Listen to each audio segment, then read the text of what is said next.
Samsung Galaxy S21 FE, sebuah ponsel yang cukup ditunggu-tunggu tapi waktu peluncurannya tuh diundur terus karena masalah kelangkaan chipset. Tapi akhirnya ponsel itu diluncurkan dengan harga yang sama dengan S20 FE saat pertama kali diluncurkan dulu.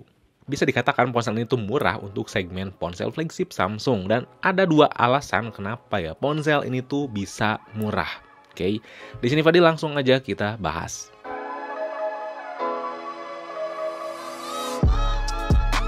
Yang pertama tuh masalah kelengkapan dan varian. Tentunya ya bisa kita lihat di awal adalah karena masalah kelengkapan. Ini adalah alasan pertama budget modal S21 FE bisa lebih minim. Tidak dibekali dengan charger di kotak pembeliannya. Tidak juga dikasih bonus casing dan tidak juga dikasih screen protector. Efeknya kotak di S21 FE itu lebih kecil. Itu motong biaya juga. Dan karena efek kotak kecil, Samsung dalam satu pengiriman bisa lebih banyak membawa ponsel. Jadi biaya pengiriman juga terpotong. Hal simpel yang dilakukan oleh Samsung tapi sebenarnya berdampak ya berantai kepada yang lainnya. Dan kalau misalkan kalian minat, ini tuh ada warna putih, hitam, lavender, dan olive. Yang kedua tuh Dynamic AMOLED. Samsung Galaxy S21 FE ini memiliki layar 6,4 inci Full HD Plus dengan panel Dynamic AMOLED 2 kali. Artinya ya punya refresh rate standar 2 kali dibandingkan ponsel lain, yaitu 120Hz. Samsung janjiin pengalaman layarnya ini bakal menyenangkan dan juga aman karena udah dilindungin Corning Gorilla Glass terbaru. Nanti kita lihat di review apakah ini tuh layarnya beneran enak atau malahan enggak. Yang selanjutnya tuh kamera 12 megapiksel.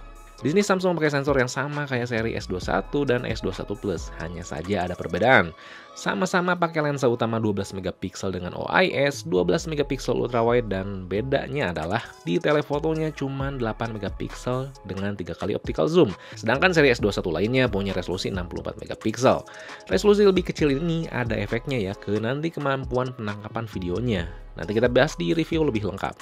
Dan yang beda juga adalah lensa selfie-nya 32 megapiksel yang sama kayak seri mid-end Samsung lain. Bukan 10 megapiksel dari S21 atau S21 Plus atau malah 40 megapiksel di S21 Ultra. Keempat, masalah baterai. Baterai juga di sini punya kapasitas 4500 mAh, di mana ini tuh posisinya ada di antara S21 dan S21 Plus. Udah ngedukung pengisian 25 watt yang harus kita beli chargernya secara terpisah dan udah ngedukung wireless charging 15 watt. Nanti di review kita bahas apakah performa baterainya tuh baik atau malahan boros. Yang terakhir masalah Exynos 2100. Yap, ini adalah alasan kedua kenapa S21 FE tuh harganya terjangkau. Karena pakai sebuah teknologi tahun lalu, bukan yang fresh. Sama kayak seri S21. Chipset ini sebenarnya punya arsitektur yang mirip-mirip ya dengan Snapdragon 888.